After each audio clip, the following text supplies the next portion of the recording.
Paris, dans le 13e arrondissement. Le CIDD, Centre d'information et de dépistage de la drépanocytose, accueille depuis 2006 les familles qui désirent effectuer le dépistage de la maladie. Ma petite fille est née le 21 avril 2018. Elle s'appelle Anaïs.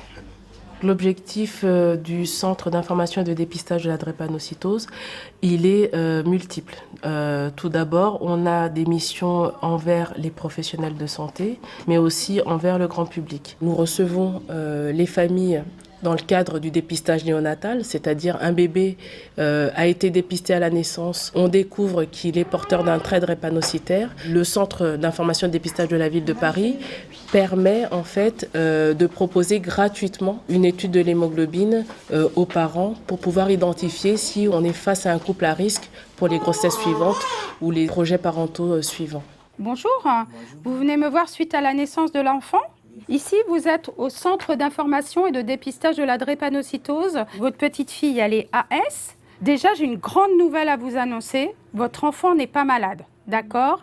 Elle ne sera jamais malade de la drépanocytose. C'est une bonne nouvelle, hein ? Par ailleurs, moi, ce qui m'intéresse, c'est vous, les parents, pour une unique raison. Pour pas qu'il y ait le risque d'enfants malades, si vous voulez faire d'autres enfants, agrandir la fratrie. Donc, c'est une simple prise de sang. Et dans 3 semaines, vous revenez dans le centre pour le rendu des résultats auprès d'un médecin. En France, chaque année, près de 400 cas de drépanocytose sont décelés grâce au dépistage néonatal. La moitié de ces naissances sont concentrées en Île-de-France.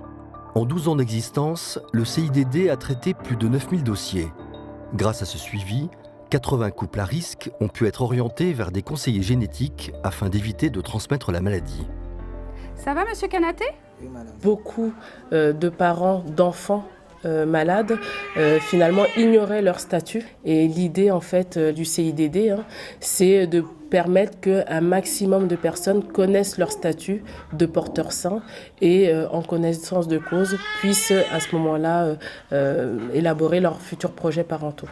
Le dépistage de la drépanocytose est aujourd'hui l'examen de prévention le plus efficace pour éviter la transmission de la maladie.